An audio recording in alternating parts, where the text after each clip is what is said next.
Well, good morning, everyone. For those of you who don't know, my name is Daniel, like Jane said, and I've been coming to New Heights for about 5 years now. I became a mission partner somewhere in the second year of that, but I've been here.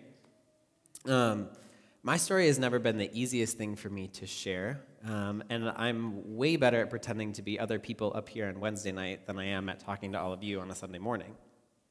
So bear with me, please. I grew up in Tomah, Wisconsin, in a loving but messy, like everybody else, family of 4.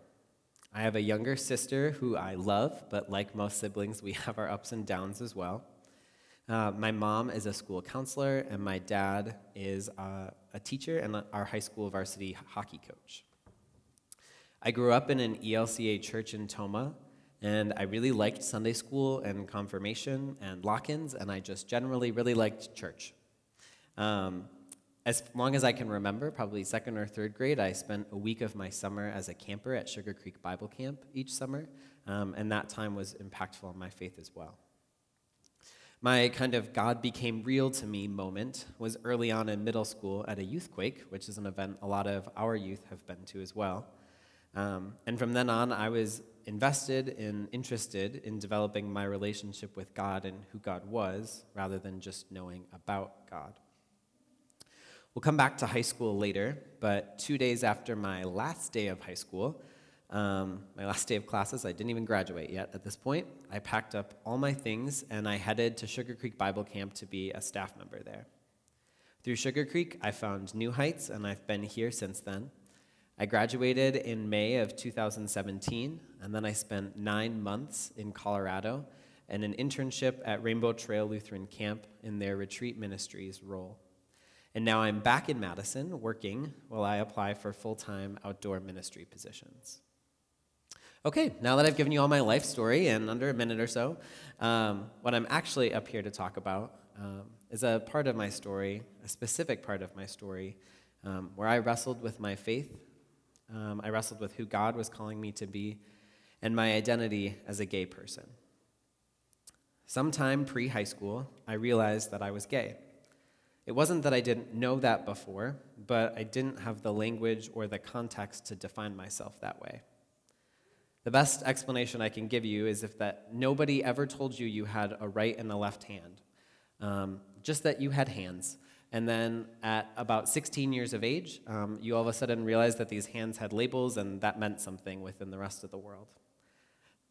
It's a complicated feeling, but we can talk more about that later if you have questions. It was the summer before my freshman year of high school that I started to really process what that meant for my faith and how who I was didn't match with mainline Christianity's idea of what a man of God could be. And so I immediately opened my teen Bible to the index, found homosexuality, and had my first glimpse into a journey that I would be on for a long time. From there, a lot happened, and most of my faith-related processing happened on my own. I screamed at God.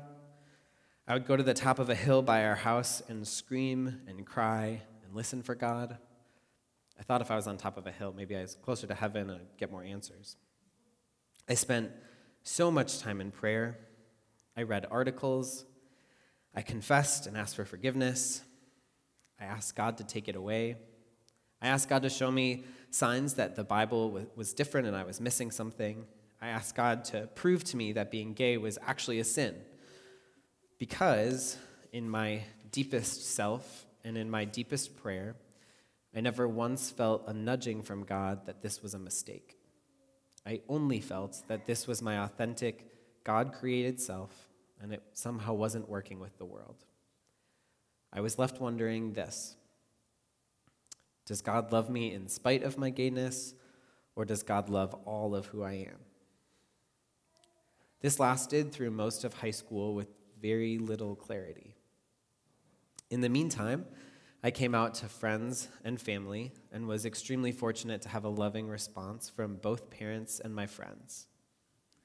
Also, during that time, as a high schooler, I was a high schooler, and I went as a camper to Sugar Creek Bible Camp, like I had been so many summers, in their high school riverboats program. And I had time to talk more privately with my camp counselor. This was the first time I had had any courage to talk to any faith leader about this, and it just so happened that this counselor's best friend had gone through a really similar experience. And for the first time, I was told by a faith mentor that God loved me the way I knew I was created to be.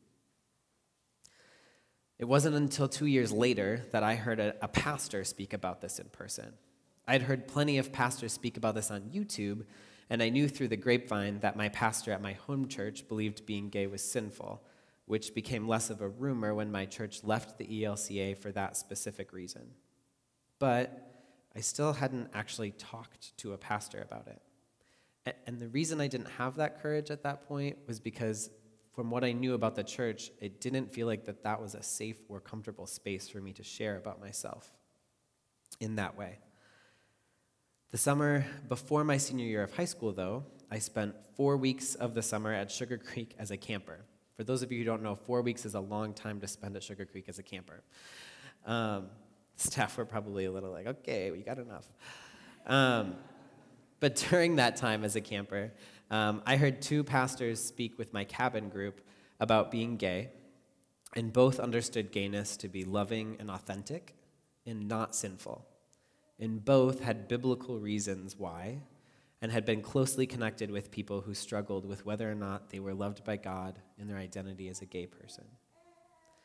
This restarted my energy into online research, and I went home and I spent hours and hours reading articles written by ELCA, Catholic, and Methodist pastors and seminary professors.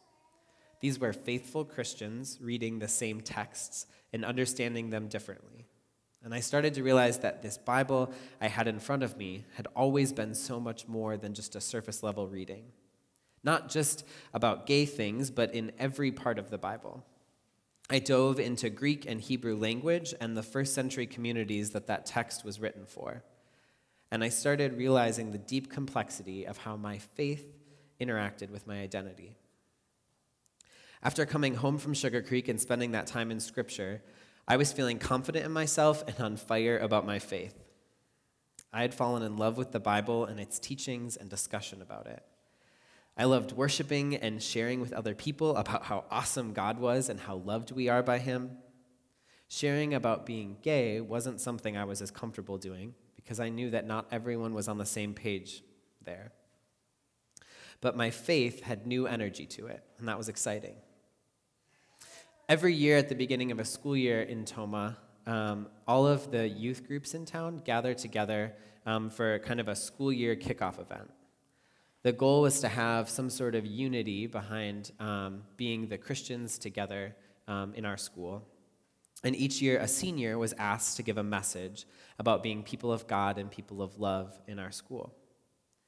My youth director asked if I would be interested in doing that and delivering that message, and I, of course, said yes with this new energy behind my faith. About a week before the event, the chair of that event committee, who was a youth director at a different church, asked to meet with me to go over what I was going to share. We met at a Dairy Queen, and I gave him my script, and he read it. He thought it was great and inspiring, but he had one concern.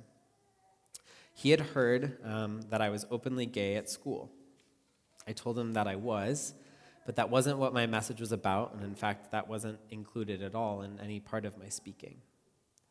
His response was that, unfortunately, not everyone on the committee was comfortable with me being given a position of authority, and that it would be best if I either renounced my gay sins before the event or chose not to speak.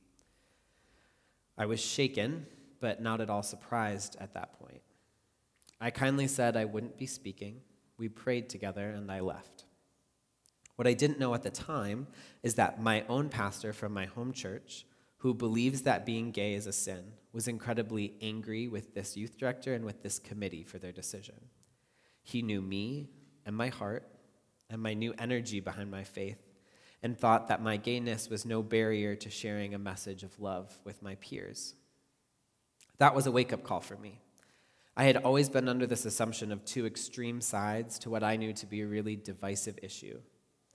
Suddenly, there was this in-between gray area, and I continued to discover different faithful people's way of reconciling or not reconciling their faith with gayness. So that brings me to today. I wish I could tell you about my big aha moment, but the reality is it was a long and slow process. I do remember being in worship during my first summer on staff at Sugar Creek and hearing a story about creation and then being asked to stare at this 1 by 1 foot square of grass or forest floor for a really long time. We just stared at the ground, kind of. But being asked to witness the detail God had put into just that 1 by 1 foot space in the ground. And then we were asked to think about how many of those 1 by 1 foot spaces must exist on the 660 acres of camp. I didn't do the math to figure that out. Kyle has the number. You can ask him later. He did the math somewhere in the rest of last service.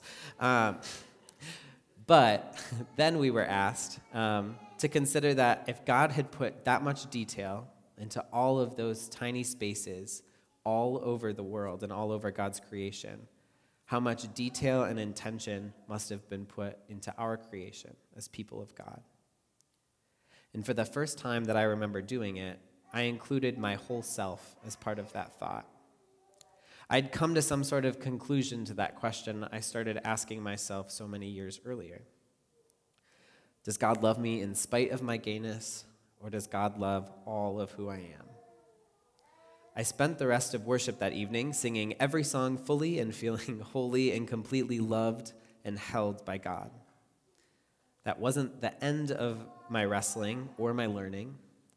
I had curiosity and awareness around this so much that the slightest hint of this tension between faith and who I am became something to study or learn about. And I would say that it took another few years before I had a complete faith that my love for another person was just as holy and sacred as anybody else's. Speaking of holy and sacred love, this maybe is a good time, or I don't know, maybe not, but it's when I'm going to do it, to add a piece to my introduction that I left out at the beginning.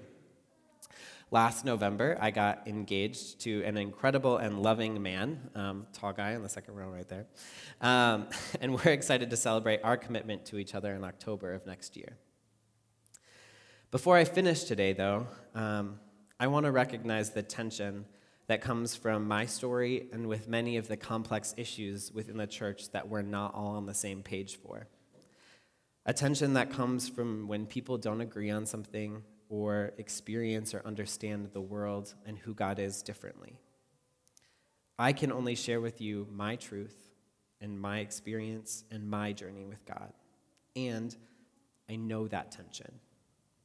And I know that trusting for me and listening to God is the best way I know how to sit in that tension. I suppose part of being Lutheran is practicing sitting in tension, being the already but not yet sinner and saint at the same time, deeply rooted in our Lutheran theology. And so I guess I'm in the right place. In fact, I know I'm in the right place, and that brings me to this. To end my story today, I want to say thank you.